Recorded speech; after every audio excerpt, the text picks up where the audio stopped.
Olá, como estão todos? Eu dei uma pequena sumida estratégica, estou tirando umas férias, mas eu não consegui ficar muito tempo longe de vocês.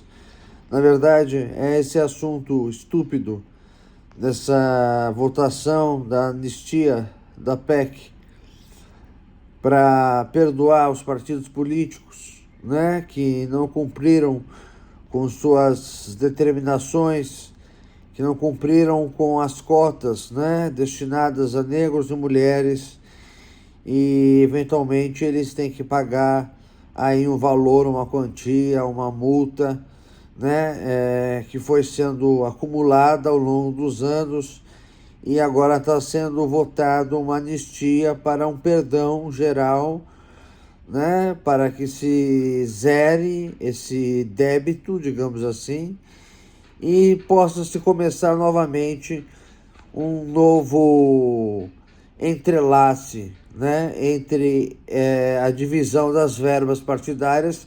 Inclusive, você pode até nomear um único candidato, né, que seja negro, ou uma única candidata que seja mulher, e repasse toda aquela porcentagem naquela cota para aquele candidato, para aquela candidata. É isso que está sendo discutido. Eu acho assim que eu não queria me meter muito nesse assunto, mas eu não resisti, né? Eu acho realmente um absurdo, tá? É o que está acontecendo. Isso não pode ser levado em consideração, não pode ser levado em favor, tá? Os deputados devem se manifestar contra essa proposta, tá? Porque eu acho que temos que ter, já temos pela lei, né, um direcionamento mínimo, um direcionamento que é baseado em cálculos e estatísticas, né? Pessoas perderam tempo para fazer, né, para chegar nesses números. Então, assim, não são levianos, né? Não são números que estão aí para iludir, né, a população, né? São simplesmente números necessários, uma vez que, se você for observar o nosso país, né, mais de 50% da população é parda ou negra, né? A minoria é a minoria branca, né? Então eu acho que ter cotas é uma discussão muito acalentadora e ao mesmo tempo perigosa, porque você pode, por um lado, sendo capcioso, querer insinuar que você está enaltecendo o racismo, uma vez que você está criando uma cota que vai distanciar, que vai destacar, né, aquele grupo, aquela minoria em específico, né, vai dar um destaque especial e ela assim vai conseguir se mostrar não só frágil, como um elemento de preconceito diante da sociedade. Esse é um argumento um tanto quanto pálido, no meu ver, né? Porque é um argumento que, na verdade, quer impedir com que você, de fato, tenha uma obrigação de olhar para essas pessoas que existem e são negligenciadas, né, pelo nosso sistema patriarcal, que isso vem da colônia do Brasil, né? Desde que, né, Carlota Joaquina aqui começou a tratar, né, negros como escravos sexuais, a gente já teve esse tipo de distinção. Então é algo que vem de longe, é atávico, né? É algo atávico, né? Está entranhado na gênese, né, da nossa cultura, da nossa sociedade. Isso deve ser desconstruído. E não é naturalmente que esse processo vai ocorrer. Esse processo não vai ocorrer naturalmente. Ele precisa, sim, né, de um direcionamento. Por isso foi criado essas diretrizes, essa lei, tá? Esse decreto não é uma bobagem, né? Você ter determinadas cotas, um mínimo, né, de repasse para mulheres, né, e um mínimo de repasse para negros, né? Para não contar também que deveria ter um mínimo de repasse para a população LGBTQIA+, né? Deveria ter também para candidatos homossexuais, lésbicas, transgêneros, enfim, né? Isso deve ser também discutido numa próxima pauta, talvez por algum dos deputados que tenha essa lucidez, né? Porque mulher conseguiu conquistar seu espaço através de um feminismo muito rústico, muito belicoso, né? Não sei se vocês se lembram, mas Chopin, né, que criou os nossos maravilhosos noturnos, ele foi em Maiorca recebido por George Sand. Isso, né, no século XIX. George Sand, ela era uma poetisa, né, que tinha a mania, né, o jeito, a atitude de se vestir como homem. Ela se vestia como homem, com terno, né, e naquela época era um choque à sociedade, ainda mais porque ela era rica, ela era milionária, ela não dependia, né, de marido. Ela fez com que Chopin criasse os noturnos. Sem George Sand, nós não teríamos os noturnos de Chopin, né? Então, isso é só para ilustrar que o feminismo já vem numa luta e numa batalha secular, né? Já são mais de 2 séculos aí que a gente está tentando. Isso se não for voltar lá para trás, né? Para quando as mulheres eram tratadas como cabresto, né? Como cabresto, como camelo, né? Na verdade, como camelo, né? Pelo sistema judaico-cristão, pelo Velho Testamento, pelo Pentateuco, né? Onde você tinha mulheres que eram tratadas feito camelos, né? Você tinha que provar a honra da mulher caso ela não menstruasse, então caberia à família ter que provar essa honra, né? Levando um lençol para a praça pública, para os sábios, né? Os sábios, na verdade, eram um conselho dos anciãos, né? Não se tinha juiz, não se tinha advogado, não se tinha promotor, né? Se tinha um conselho de sábios, de anciãos que davam um veredicto, digamos assim, né? E as mulheres sempre foram relegadas, sempre foram colocadas, né, para um lado um tanto quanto obscuro, né? Onde os homens tinham os direitos primordiais diante da fêmea, que servia para a procriação e para a satisfação de desejos sexuais. Isso vem com a instituição da cristandade, né? Vale a pena lembrar que um pouco antes, para quem leu a História da Sexualidade de Foucault, ele deixa ali um pouco claro, somente nos 2 primeiros volumes, né, a relação de Erastês, de pederastas, Erastês, né, com o seu efebo. Então aí tem uma distinção de garotos de 13 a 14 anos que começavam a ser iniciados por homens mais velhos e que perdiam o tesão.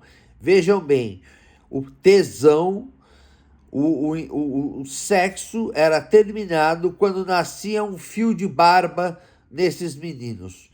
Então, é querer discutir muito, sabe, certos rigores, certas morais que são impróprias e são construídas pelo gênero, né, que foi imposto pela nossa religião romana, católica, apostólica, né, e que foi entranhando e criando uma moral vitoriana no meio da sociedade, né? No berço da filosofia, né? Você tem aí os pré-socráticos, você tem aí os socráticos, você tem aí, né, Platão, você tem aí Aristóteles, né? E você tinha Alexandre, né, o Grande, com um amante, né? Um papel que no cinema, inclusive, um ator que muito me toca, o Jared Leto, ele fez o amante do Alexandre o Grande nesse filme que eu recomendo, né? Que é o primeiro pêndulo, o pêndulo que vai da Grécia, né? Do Ocidente, o pêndulo que vai para o Oriente e que volta, né? Trazendo influências orientais para os nossos costumes, para as nossas filosofias. Então eu fico novamente aqui insistindo que deve ser muito bem construído, sabe, esse argumento, né? O feminismo, ele veio, né, se estruturou, se conseguiu se descoisificar a mulher, né, que ela era coisificada, ela foi sempre coisificada pelo homem nesse sistema de beleza e perfume e imagem, né, ainda é coisificada, mas muito menos. Ela conseguiu sair do papel de procriação quando você teve a divisão entre evolucionistas e criacionistas, né? Então, quando você começa a ter um lado, um tal de Darwin, dando uma explicação biogenética, biológica, né, a respeito da sua evolução, você começa a olhar para Deus como uma figura um tanto quanto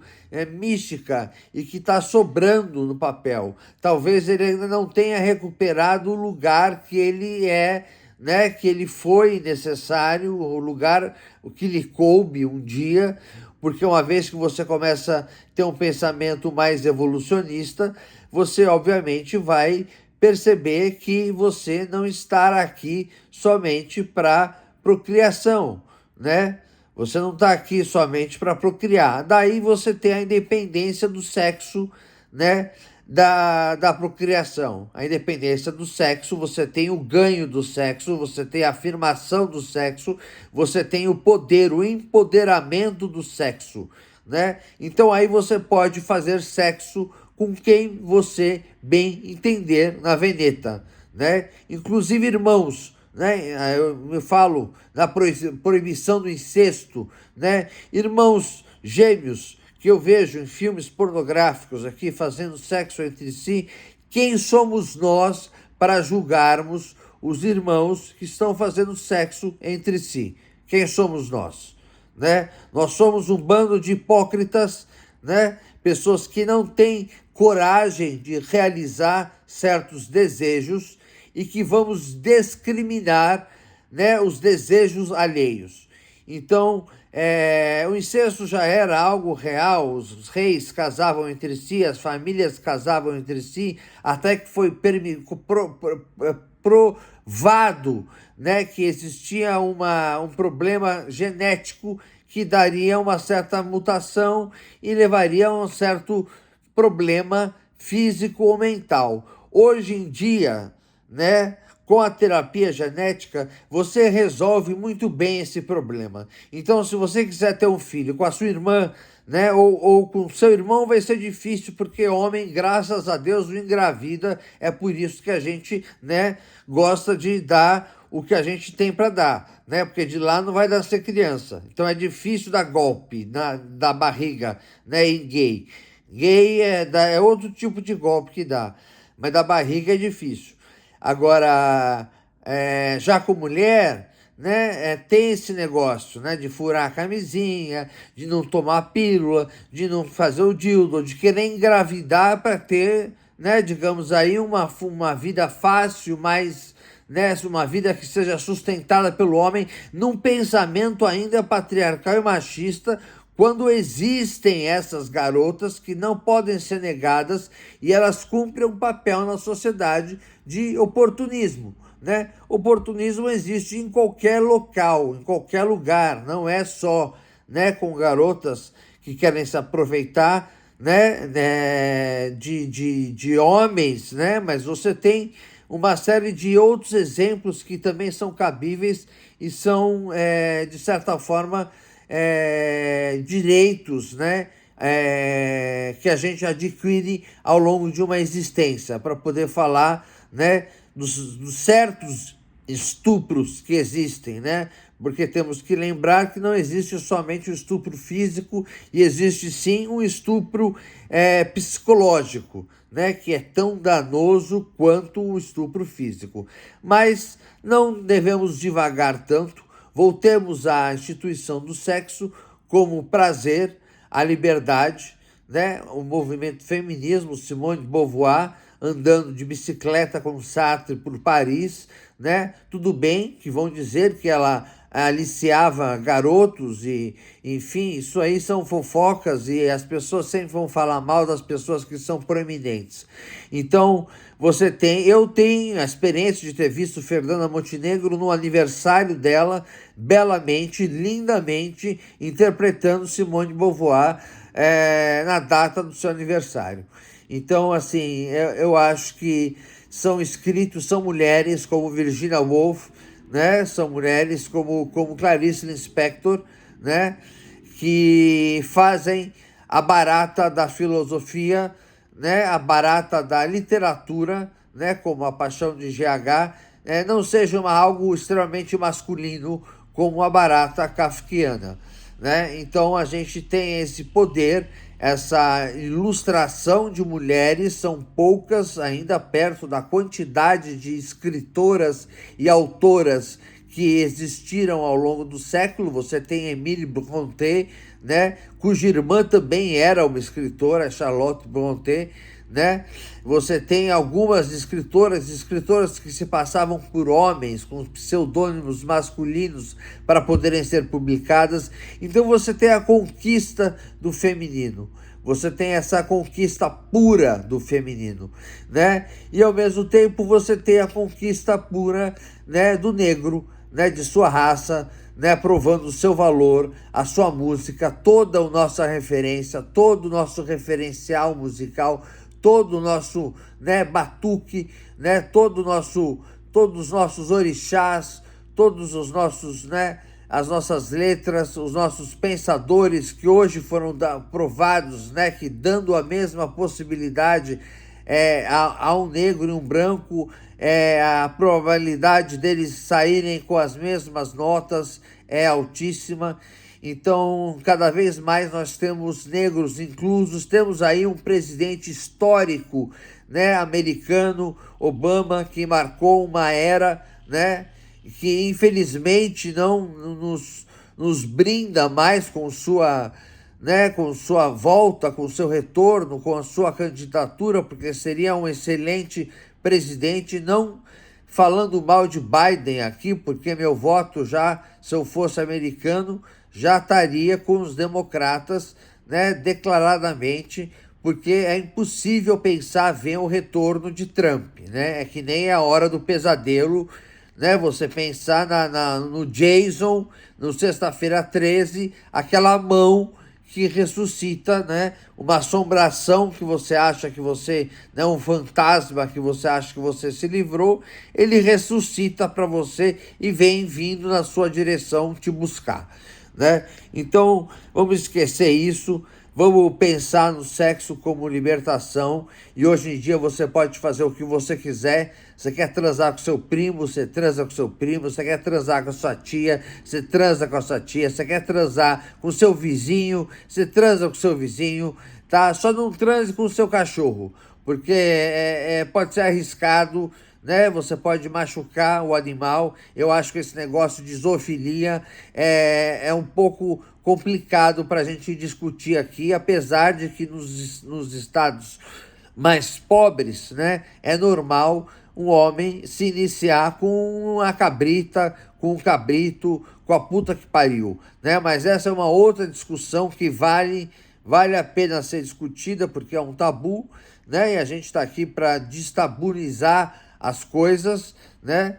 E só que a gente faz isso em um outro momento. Hoje eu queria deixar claro esse absurdo que está sendo feito, anistiando essas dívidas que devem ser pagas, né? As cotas têm que ser direcionadas, têm que ser respeitadas, né? Elas devem ser, é uma obrigação, é constitucional, é legal, é lei, é obrigação dos partidos repassarem essa verba aos seus, né, aos seus políticos, né, as pessoas que estão lutando para fazer um país melhor, tá? Fica aqui o meu recado. Eu acho que eu já disse demais por hoje e a gente se fala assim que for possível novamente Como disse, eu estou de férias, mas às vezes eu não resisto falar com vocês. Um grande beijo e um abraço e ficamos até a próxima.